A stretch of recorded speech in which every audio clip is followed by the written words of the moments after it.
Olha, gente, eu vou dizer uma coisa. A gente cuida do nosso corpo, a gente vive, principalmente você mulher, né? Vai passando o tempo, a idade vai chegando, graças a Deus que chega, né? Mas existem algumas complicações que deixam a gente muito preocupada, principalmente quando tem dores, cólica muito forte, aí muda muito o humor, tem também um sangramento, um fluxo que não para, enfim, aquilo que deixa a gente desorientada, é assim mesmo, né? Mas para tirar essas dúvidas, a gente vai falar agora sobre endometriose. Minha convidada de hoje é a doutora Denise Leal, ginecologista. Bom dia, doutora. Bom dia, Dani. Tudo Seja bem? bem-vinda. Muito obrigada. Que bom para a gente conversar sobre esse assunto que é tão importante para nós mulheres, né? É muito comum, né? É muito comum.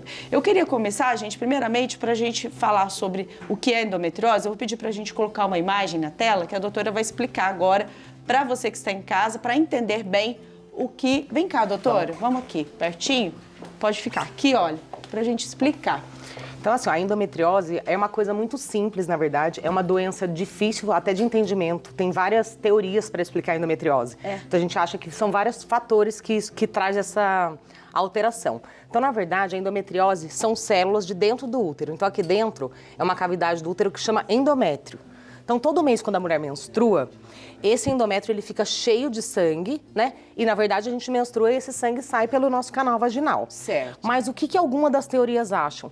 Que além dessas células que saem através da nossa vagina, que haja um refluxo dessas células pelas nossas trompas e que essas células caiam em qualquer lugar da nossa cavidade abdominal. Ah, então a endometriose é o refluxo desse sangue. O refluxo é uma das teorias. Uma das. Porque senão a gente entenderia assim, todas as mulheres então teriam endometriose, né, Dani? Ah, é verdade. Entendeu? Então é difícil até de explicar, mas eles acham que grande parte das mulheres que haja esse refluxo. Então, células que eram para estar aqui, né, nessa camadinha, que é o endométrio, sai o sangue no período menstrual e que essas células, pelo refluxo das trompas, caiam na cavidade.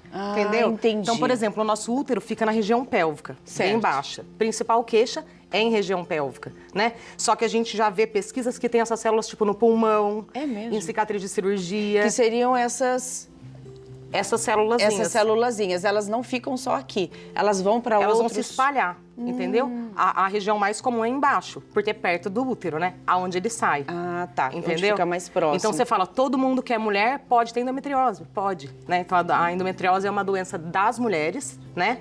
Geralmente em período fértil, que é no período que a mulher tem o período de reprodução, e menstrua, tem menstruação.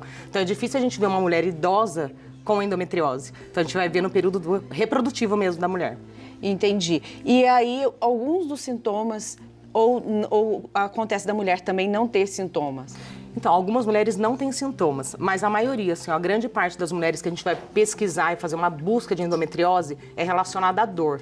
Então, a mulher sempre vai ter algum sintoma no período menstrual. Então, por exemplo, uma mulher que menstruou, sei lá, com 13 anos, a gente começa a ter uma cólica progressiva. Então, ela começa com sintoma de cólica no primeiro ano, no segundo ano tá pior, no terceiro ano muito intenso e chega a ser, tipo, incapacitante o período menstrual da mulher. Então, por exemplo, é interessante a gente falar disso. A queixa mais comum é cólica, certo? Menstrual. Só que como essas células podem se espalhar, então, por exemplo, pegar a bexiga, pegar intestino. Pegar a região de ligamentos. Então, o que a mulher pode ter? Por exemplo, sempre no período menstrual você vai ter uma queixa urinária. Então, você sente uma ardência, um peso na bexiga, um sangramento urinário no período menstrual. Tem mulher que no período menstrual vai ter, por exemplo, uma diarreia. Ou constipação, ou dor na evacuação, e ela não sente isso em outros períodos. E isso se torna tão comum, ela pode considerar que isso... Às vezes ela não se atenta a perceber que no período da menstruação dela, ela começa a ter essas queixas. Por exemplo, outra coisa muito comum, por exemplo, a mulher começa a ter dor na relação, que ela não tinha antes, porque é onde está localizado. E uma coisa importante que eu acho de falar é sobre infertilidade. Então, algumas mulheres não têm esses sintomas de cólica, porque às vezes a gente associa muito a endometriose só à cólica. E a mulher não tem nada e tenta engravidar e não consegue. Então, a infertilidade também é um fator importante para a gente pesquisar a endometriose. E a TPM? Atenção, porque TPM também tem ou não tem relação? Até que ponto a TPM realmente ela tem? A TPM não tem muita relação com a endometriose. Na verdade, lógico, né? A TPM está ligado à relação de alteração hormonal, tá? A gente pode melhorar a TPM com o estilo de vida também. É óbvio. Mas a TPM não está relacionada a a dor de endometriose. Tá, então, a TPM são sintomas que vêm antes, né, da mulher menstruar, geralmente irritabilidade, alteração de humor, dor de cabeça, super comum, mas o estilo de vida, ele consegue melhorar bem esses fatores tanto da endometriose quanto da Isso que eu te TPM. perguntar, alimentação, enfim, qualidade de vida em geral, exercício físico, alimentação, ter bons hábitos, isso altera ou não? Altera demais. Então, eu acho que esse é o ponto mais importante da gente falar de endometriose. Então, por exemplo, a medicina vai, graças a Deus, mudando, né? A gente vai estudando mais. A endometriose é uma doença extremamente estudada e pesquisada. Ela atinge um número imenso de mulheres. Então, o que a gente... Lembra que eu falei no começo? É uma doença até que a gente não tem uma explicação. Então, a gente tem algumas teorias. Então, por exemplo, hoje em dia ela é classificada como uma doença inflamatória crônica. Então, é um processo de inflamação crônica, né? Então, você fala, nossa, o que tem a ver? Então, assim, hoje em dia a gente está muito relacionado à alimentação. E muitas doenças estão piorando porque a nossa alimentação está muito ruim. Então, eu falo assim para minhas pacientes, se você vai comer alface, fruta, verduras, já tá ruim, né? Cheio de produto químico, já tá ruim. Se você for pôr na balança, né? Imagina o pacotinho. Imagina o enlatado. O enlatado. Então, é isso que eu falo. Então, assim, o nosso alimento, ele gera um processo inflamatório extremamente importante.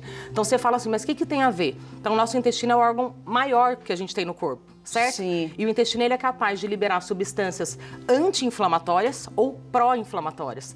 Então, por exemplo, uma mulher que vai tratar a endometriose, o que a gente tem que fazer? Ela tem um tratamento, lógico, específico, mas a alimentação dela tem que mudar. Então, ela tem que fazer uma alimentação anti-inflamatória. Então, o que é uma alimentação anti-inflamatória?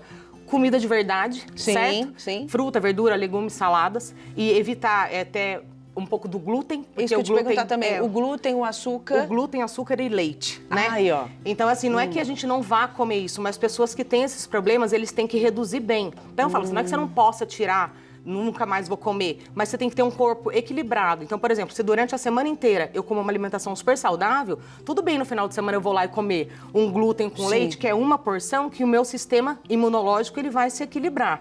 Então, eu acho que a alimentação é fundamental. Ele consegue se defender, Consegue se defender. O que acontece é que a gente vai só né, colocando coisas inflamatórias, o seu corpo não se reequilibra. E pessoas que às vezes utilizam de medicamentos ou também esse fluxo de sangue não acontece com regularidade, tem como saber também, doutora? Por exemplo, ela tem um fluxo irregular, né? Ela não consegue perceber esses sintomas.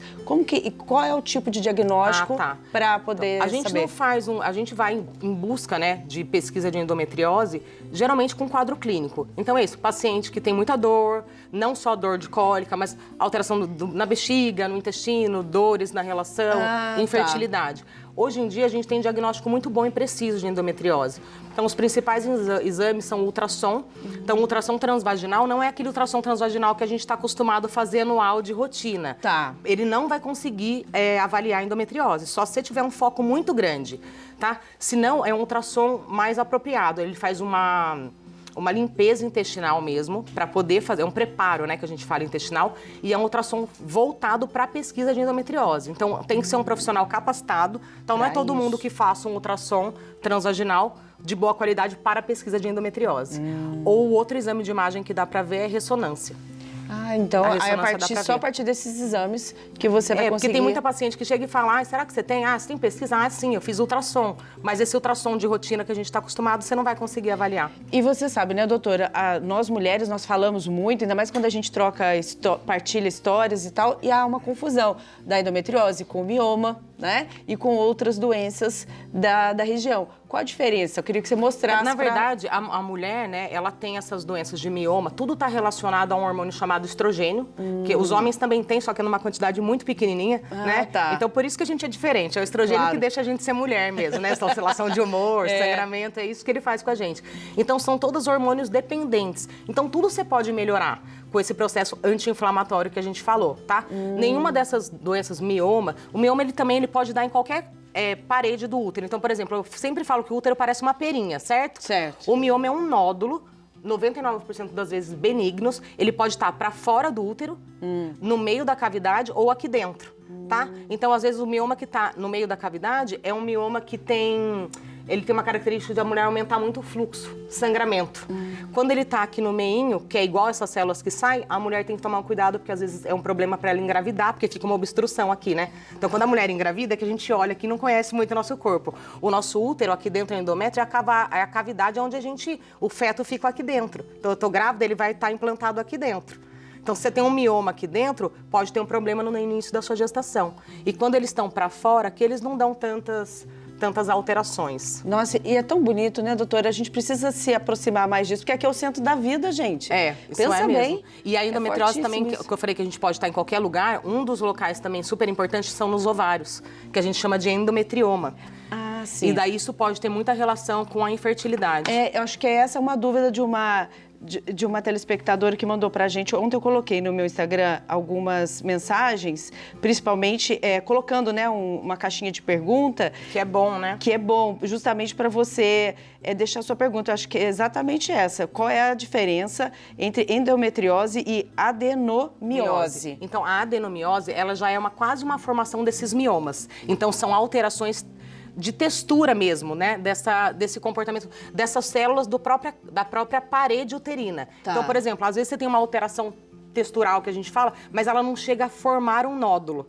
Então, é uma paciente que pode ter aumento de fluxo, mais cólica, mas ela ainda não tem um nódulo formado de mioma. Ah, entendi. Entendeu? Então é um pouco menor. É um pouco menor, são coisas um pouco diferentes, mas que pode, assim, até chegar a evoluir para um mioma depois. Entendi. Doutora, e dá para, vamos dizer, né, numa situação mais crítica, qual é o tratamento? Tá, então assim... Cirurgia? Tudo depende. Então, assim, depende da idade da mulher, se ela tem um desejo reprodutivo, né? E nem em todo caso é cirúrgico. Então, assim, as coisas vão mudando e evoluindo. Hoje em dia, o que a gente sabe da endometriose que é super importante a gente lembrar? A endometriose, ela pode ter focos muito pequenininhos que a gente quase não consegue enxergar. Parece umas pólvorazinhas chapiscadas. É essa lesão que a gente enxerga, assim. Então, tem lesões grandes e lesões muito pequenas. Então, hoje em dia, uma cirurgia de tratamento realmente, geralmente entra uma equipe multidisciplinar. Então, você vai entrar com ginecologista, cirurgião geral, urologista, porque pega outros órgãos. Então, é uma cirurgia de limpeza. Sim. Então, a gente tem que retirar todos os focos de endometriose. Porque qual é o problema disso? É igual uma pulguinha. Se você deixar um foquinho aqui, ó, limpou, acabou. Vai dar um tempo, você vai fazendo um acompanhamento com a paciente, ela pode retornar. Ela vai multiplicando de novo. Então, o tratamento, ele é delicado. Então, eu falo, ó, a gente tratou você, né? Aparentemente, não ficou nenhum foco da doença, mas você tem que continuar. Então, uma dieta anti-inflamatória, né? Fazer um estilo de vida melhor para tentar evitar uma outra estímulo para essa doença pra não voltar. Continuar, né? Então, a gente fala de fatores hereditários, genéticos. Isso que eu te perguntar, porque tem aqui também a pergunta da Ana Tércia. A endometriose é hereditária? Ela pode ter fator hereditário. Pode ter. Então, igual a gente fala, pode ser hereditário. Hoje em dia, a gente fala muito de uma coisa que chama epigenética. Então, o que é essa epigenética que todo mundo fala? Então, por exemplo, eu tenho histórico na minha família de câncer de mama, vamos dar exemplo, ou de endometriose. Então, assim, eu tenho maior chance do que você. O que eu posso fazer para evitar essa doença? Estilo de vida. Olha. Então, o que você come, atividade física, como você dorme é super importante, que hoje em dia a gente não dorme bem. Sim. É muita luz, muito celular, dorme muito tarde. Como você lida com os problemas, O estresse, né? Porque o controle de estresse é extremamente importante. Então, todo mundo vive estressado, então você tem que saber controlar isso. Então, isso dá uma mudança muito importante do que você pode ter mesmo na vida, entendeu? Em relação à doença. Ótimo. Ou seja, tem tratamento, pode ser tratado, pode ser cuidado. E o estilo de vida... Olha, gente, resumindo... Uma coisa só importante, Dani, que eu acho que, assim, as pessoas perguntam muito em relação ao anticoncepcional, se é um tratamento, né? Então, assim, na verdade, ele não trata, tá? Não é um tratamento, ele pode aliviar sintomas. É importante falar. O anticoncepcional, o Dilmirena, hoje em dia a gente usa um hormônio chamado gestrinona, que ficou muito falado por causa daquele chip da beleza. Sim. Também é usado um tratamento para endometriose. Então, eles tentam reduzir sintomas. Então, para a mulher entrar em amenorreia, para não menstruar e para aliviar sintomas, mas eles não vão tratar lesão de endometriose. Bem explicado. Que é importante, é importante saber. Isso. É importante, porque existe realmente porque a gente acha que está tratando, né? E não tem isso. Doutora, ótimo. Muito obrigada. Ficou com alguma Você volta dúvida? para falar sobre miomas e outras doenças para a gente poder se cuidar? Claro. Combinado? Muito obrigada. Obrigada a você, Tchau, viu? tchau. Foi Bom ótimo. dia.